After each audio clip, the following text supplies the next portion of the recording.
gremlins attacking the system. Now, Exxaro says record coal prices helped headline earnings climb more than a fifth in its half year to end June, despite a rail-induced slump in export volumes, as well as lower earnings from its iron ore interest. Now, group revenue rose 48% as the miner cashed in on record coal prices. Now, this afternoon, we'll be focusing on the mining company's community and socio-economic development initiatives in its operations in Mpumalanga, which include Leeupan in Victor Khanye, Belfast in Emakhazeni, and Matla in Emalahleni. To speak on these is Exxaro's Community Development Manager, Tebogo Leepile. Welcome, Tebogo, to Rise FM. Thank you very much, Singisa, and a very good afternoon to the Rise FM listeners.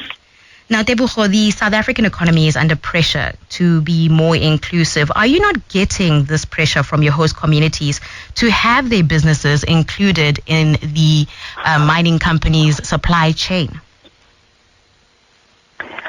Yes, Zingisa, indeed, South Africa's economy is under distress. There are many challenges that deprive the growth of our country, such as unemployment, poverty, and inequality. There are demands not only for business opportunities, but also for employment and skills development from our communities. So in Exxaro, we embrace diversity, equity, and inclusivity. And it is not only limited to the businesses that needs to be included in our supply chain, but also through our delivery on the social and labor plans, enterprise and supply development, skills development, even on how we manage the donations. And, with SMMEs, they're obviously constantly complaining that it takes quite an effort to get onto the supply chain due to the administration of the process. And it takes so much time away from them, especially those in plumbing, welding, and fitters who have to go through this process. Oh, yes.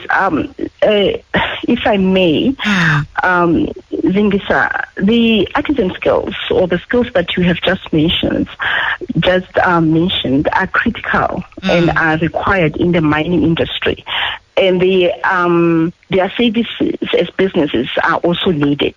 So the reality is that we will have to walk the journey with them to overcome those onerous administration that seem to be a hindrance.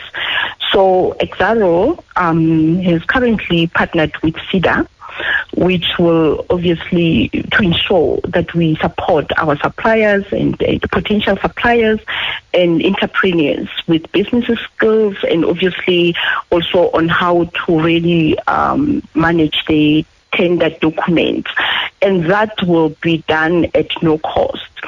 So, and maybe I guess it's also worth mentioning that suppliers can come to Exxaro website and register, and then they will be invited for RFQ.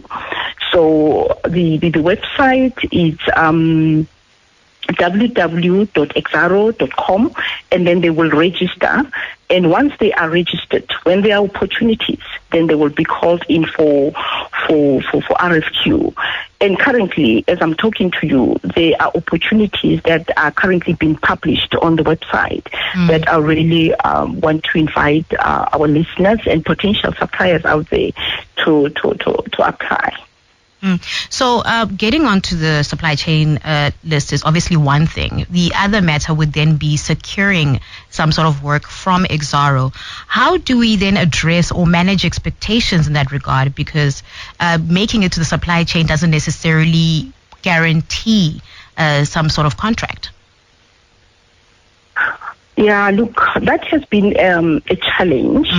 And that is basically the supply chain process, which our supply chain has committed to conduct what we call Supplier Day, where in order to create a platform for suppliers to market their services and obviously have the opportunity of explaining the process to them.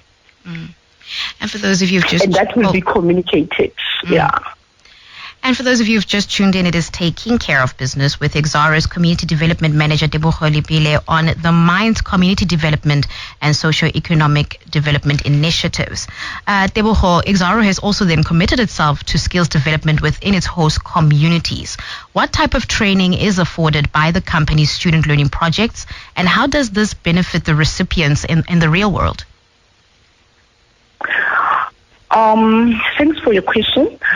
Besides the bursaries, the internships, and the learnerships that we are currently delivering through our social and labor plans, Exxaro has partnered with Youth Employment Services, which is a YES program, which was launched by the President Cyril Ramaphosa in 2018. So that was basically to stimulate the job creation and skills development.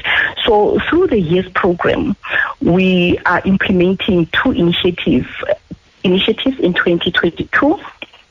The first one is the SME Tax initiative, which provides 50 young accountants with skills and practical work experience to help them become employable or become entrepreneurs.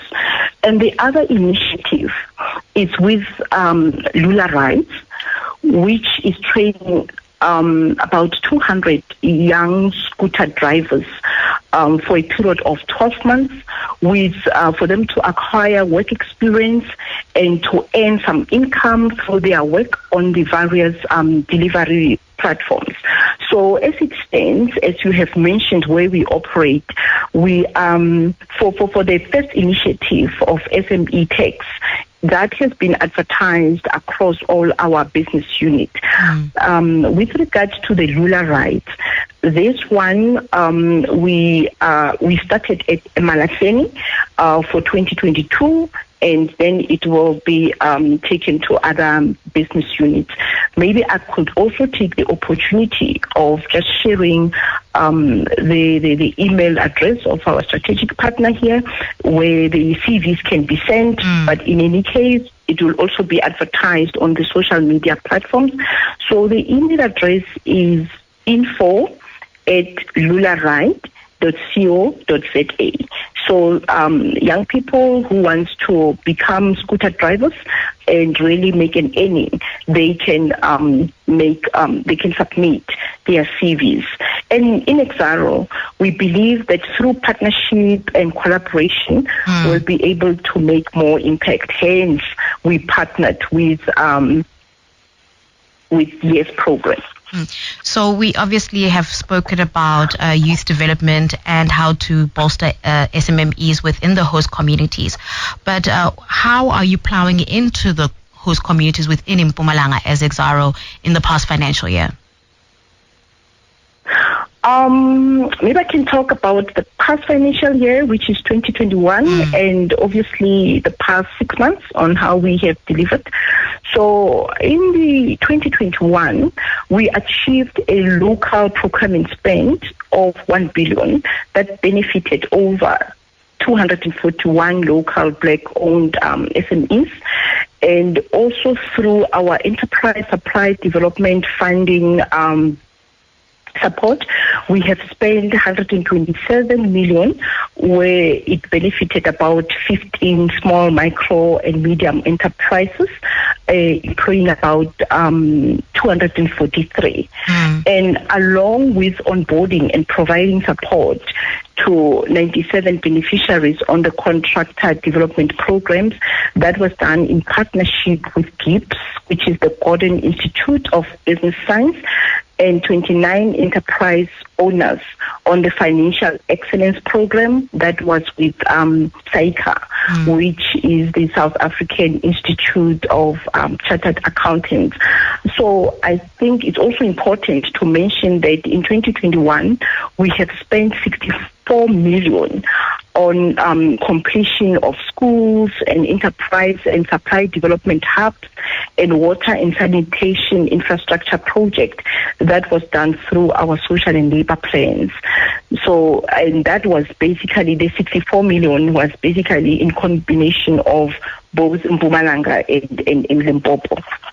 You know, and if I have to talk about the current year, the past 6 months, Exxaro, in terms of our ESD funding, which is the Enterprise Supply Development, we have spent 112 million, which has employed about 255 people. And on local procurement, we have spent about 564 million, and that has benefited about 209 local black SMEs. Yeah. So, and also in Belfast, we have just about to complete the road rehabilitation project as one of our SLP projects. And also, I've already spoken about our YES program. Yeah. Unfortunately, Tebogo, I'll have to cut you off there because we have run out of time, but I think it's a conversation that we will be picking up in the near future. Oh, thank you very much, Lingisa. Thanks for inviting me. And that was Exxaro Community Development Manager Tebogo Leepile on the mine's community development and socio-economic development initiatives.